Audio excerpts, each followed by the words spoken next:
Welcome back. आज 25 of July को market open हो चुका है। निफ्टी बैंक में मार्केट में एक छोटा सा गैप अप यहाँ पे हमें दिखाई दे रहा था और पहली ही कैंडल में मार्केट ने क्लोजिंग प्राइस के ब्रेकडाउन वगैरह दे दिए। काफी स्ट्रॉन्ग रेड कैंडल है वो मार्केट में बना है। इस वीक में देखो मार्केट ने 5 बार काम किया है। पांचों के पांचों दिन ही मार्केट गैप अप ओपन होता है और ओपन होते ही उसमें रिजेक्शन आ जाता है, क्लोजिंग प्राइस की तरफ चलना स्टार्ट कर देता है।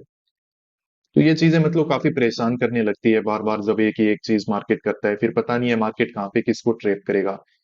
मतलब साइकोलॉजी के बेसिस पे काम करना थोड़ा मुश्किल हो जाता है। अब यहाँ पे देखो मार्केट में काम किस तरीके से किया जा सकता है। और सबसे पहले एक और चीज मैं आपको बताना चाहूंगा कि निफ्टी 50 में देखो कि मार्केट है वो गैप डाउन ही ओपन हुआ था और जो साइकोलॉजिकल नंबर वगैरह थे मार्केट ने उन सबके ब्रेकडाउन है वो यहाँ पे देके रखे हुए हैं। कल के दिन देखो यहाँ पे सेलिंग भी अच्छी हुई, साइकोलॉजिकल नंबर के ऊपर होल्ड भी किया, तो यहाँ पे अगर कोई सेल भी करके बैठा था तो मार्केट में देखो अच्छा प्रॉफिटेबल हो गया। बाई वगैरह करके बैठे थे तो उन सबके देखो मार्केट ने यहाँ पे एसल हंट करना है वो स्टार्ट कर दिए। तो इस तरीके से काम है वो यहाँ पे हो चुका है।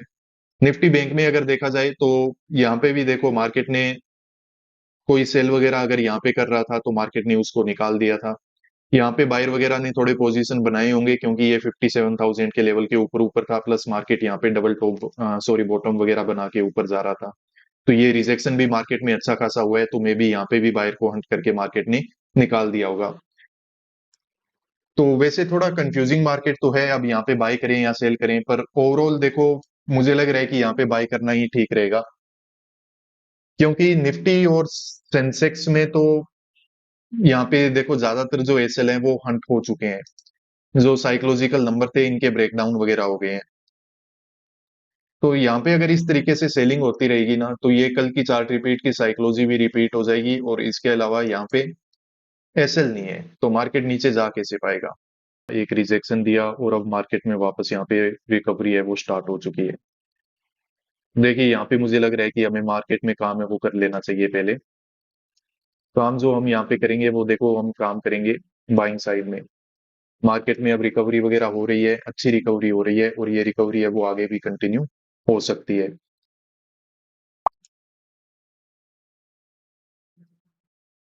और ट्रेडर्स देखिए यहाँ पे हमने पोजीशन है वो बना लिया है।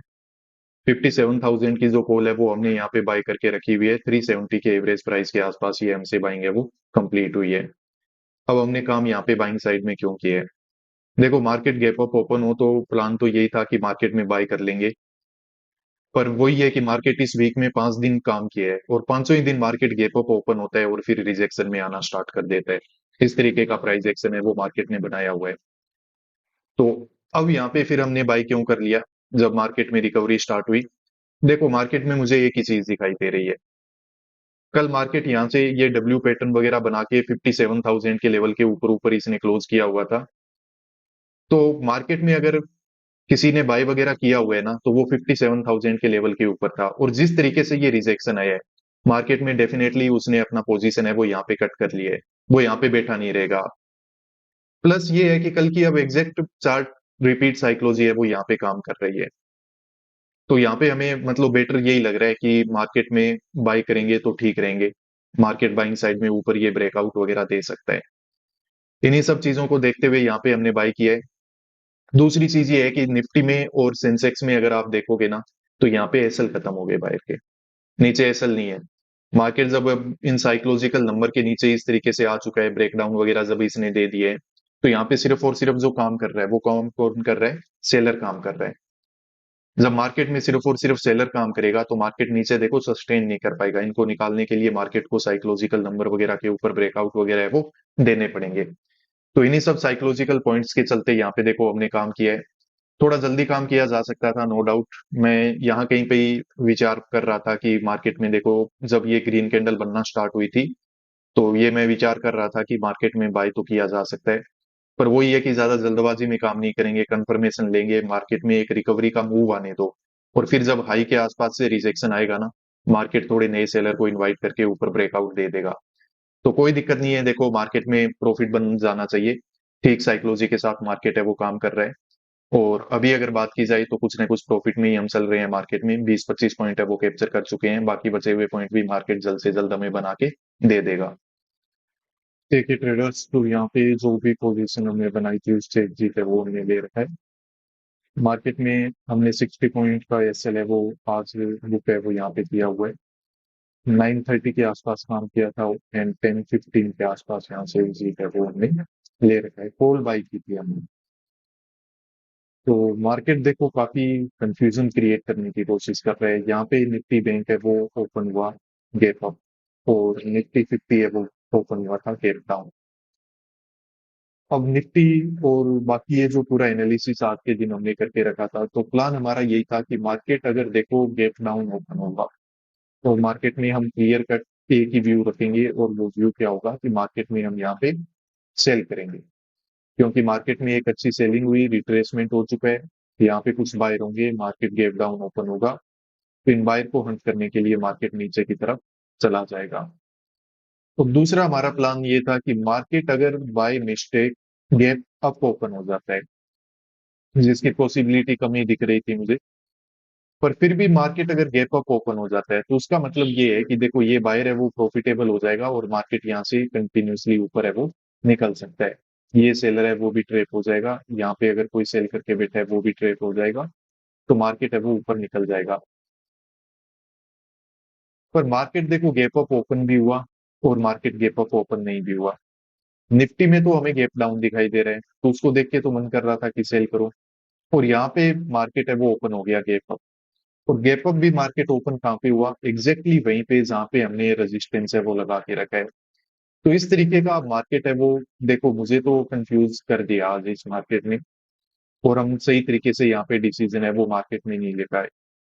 क्योंकि डायरेक्शन वाइज अगर देखा जाए तो मार्केट में जिस तरीके से रिजेक्शन था और ये सब था, तो वो ठीक है, मार्केट में हमें सेल कर लेना चाहिए था। और अब इस पूरे वीक में पीछे 5 दिन के चार्ट को आप देखो कि मार्केट गैप अप ओपन होता है नीचे चला जाता है, गैप अप ओपन हुआ नीचे चला गया, गैप अप ओपन हुआ नीचे चला गया, गैप अप ओपन हो गया नीचे चला गया। इवन इससे पहले दिन मंडे के दिन भी मार्केट ने यही किया कि गैप अप ओपन हुआ और नीचे चला गया। तो अब ये चीज है वो साइकोलॉजी में कहीं ना कहीं पे घूमना मतलब स्टार्ट कर देती है कि नहीं मार्केट चार्ट रिपीट कर रहे हैं, तो सही डिसीजन ले पाना यहाँ पे बड़ा ही मुश्किल हो जाता है। बाकी एक चीज मैं आपको बता देता हूँ कि हमेशा जब आपको मार्केट में दो पॉइंट आपके कॉन्ट्राडिक्टरी हो, जैसे कि एक तो आपको लगे कि मार्केट में सेल कैसे करें, सेलिंग तो हो रही है, रिट्रेसमेंट के साथ सेल करना ठीक रहेगा या फिर बाय करना ठीक रहेगा, अगर ऐसा कंफ्यूजन हो जाए, क्योंकि जो मान लो कि यहाँ पे एक छोटा पॉइंट है वो कौन है, चार्ट रिपीट, वो क्या बोल रहे हैं कि कल मार्केट गिरना स्टार्ट किया और ओवरऑल नेगेटिव ही रहा। तो चार्ट रिपीट क्या बोलता है कि मार्केट आज आपको ऊपर जाके दिखा सकता है। दूसरी एक चीज है वो क्या होती है, वो होती है आपकी साइकोलॉजी, कि मार्केट में यहाँ पे सेलर हो सकता है, इन सब सेलर को मार्केट यहाँ पे जिसने भी काम किया सेलर को निकाल चुका है, और यहाँ पे बायर हो सकता है, यहाँ पे बायर हो सकता है, डब्ल्यू पैटर्न वगैरह को देख के। तो मार्केट अगर रिजेक्शन में आपके रेजिस्टेंस के आसपास से आ रहा है, तो दूसरा जो साइकोलॉजी के हिसाब से आपको यहाँ पे क्या करना चाहिए, सेल, और चार्ट रिपीट के हिसाब से आपको करना चाहिए बाय। अगर इन फ्यूचर कभी ऐसा सिचुएशन बन जाए, तो वहां पे देखो मेरी तरफ से आपको हाईली रिकमेंडेड है कि आप अपनी साइकोलॉजी के हिसाब से करो। ये जो छोटे मोटे पॉइंट होते हैं चार्ट रिपीट और ये सब, इनमें कुछ नहीं होता है, कभी कभी मार्केट कर भी देता है। आप अपनी साइकोलॉजी जो आपने बायर सेलर को आइडेंटिफाई करके रखा है, आपने मार्केट में जो ऑपरेटर को आइडेंटिफाई करके रखा है, उस हिसाब से हमेशा हमें काम है वो यहाँ पे करना चाहिए। करने को तो किसी ने अगर यहाँ कहीं पे बाई किया है तो प्रॉफिट तो हो सकता है वो भी बना लेगा, पर ओवरऑल देखो कि मार्केट में मूवमेंट किस तरीके से हो रहा है जो सस्टेन करे। अब किया तो हमने भी यहाँ पे बाय था, मार्केट में लगभग 50 पॉइंट से ज्यादा पॉइंट भी हमने यहाँ पे देख के रखे हैं। पर बात वही है कि मार्केट में इतना बड़ा कोई भरोसेमंद मूव नहीं था कि जिसकी वजह से हम यहाँ पे प्रॉफिट बुक करते हैं। तो मार्केट जब अगेंस्ट में आया तो यहाँ कहीं पे हमने बुकिंग कर ली, हमारा एसएल बुक हो गया। कोई नहीं, देखो मार्केट में काम करेंगे तो मिस्टेक तो होगी, ह्यूमंस हैं, इमोशंस भी होते हैं हमारे अंदर, वो आपके डिसीजन को इन्फ्लुएंस जरूर करेंगे। पर वही है कि एक अच्छा ट्रेडर वही बनेगा जो अपनी डिसीजंस हैं उनको बिना इमोशन के बनाएगा, और इमोशंस के चलते अगर आप मार्केट में कुछ गड़बड़ कर भी देते हो तो आगे से उसको रिपीट नहीं करोगे। मिस्टेक करना बुरी बात नहीं है, मिस्टेक को रिपीट करना, उससे कुछ नहीं सीखना, ये बड़ी बुरी बात होती है ट्रेडिंग में। इसके अलावा देखो ट्रेडर्स मेंटरशिप प्रोग्राम है वो नेक्स्ट मंथ की 2 तारीख से स्टार्ट हो रहे हैं अगले मंथ के लिए। बहुत ही ज्यादा देखो इसमें लिमिटेड सीट्स होती हैं, तो आप इस प्रोग्राम के लिए इनरोल कर सकते हो। इस तरीके की पूरी साइकोलॉजी बिल्कुल डिटेल में हम वहाँ पे डिस्कस करते हैं। मार्केट में बायर सेलर की क्या साइकोलॉजी होती है, मार्केट में किस तरीके से हम ऑपरेटर को आइडेंटिफाई कर सकते हैं, हमारे जो इमोशंस हैं उनको हटा करके किस तरीके से मार्केट में हम काम कर सकते हैं, लॉस को कैसे हैंडल करना है, प्रॉफिट को कैसे हैंडल करना है। ये सब चीजें हम वहाँ पे सीखते हैं। बहुत ही ज्यादा एक अच्छा डिस्कशन होता है। लगभग 18-20 घंटे के लाइव डिस्कशन होते हैं यहाँ पे। सब क्लासेस लाइव होती है, रिकॉर्डेड सेशन आपको लाइफ टाइम के लिए प्रोवाइड कर दिए जाते हैं। तो आप अगर इस मेंटरशिप प्रोग्राम में इनरोल करना चाहो तो नीचे दिए हुए इस व्हाट्सएप नंबर पे कांटेक्ट करो, आपको कंप्लीट डिटेल है वो प्रोवाइड कर दी जाएगी। काफी सारे ट्रेडर्स पूछते हैं तो इतना सब कुछ मिल रहा है तो काफी महंगा होगा, नहीं, बहुत ही अफोर्डेबल प्राइस में है। एक इंसान या फिर एक ट्रेडर जो ट्रेडिंग कर रहा है वो आराम से बिना कोई बर्डन के इसको अफोर्ड कर सकता है। मिनिमल प्राइस पे है, ताकि आप सब लोगों को इसका फायदा है वो मिल पाए। चलो ठीक है ट्रेडर्स, मिलते हैं नेक्स्ट वीडियोस में। Peace out.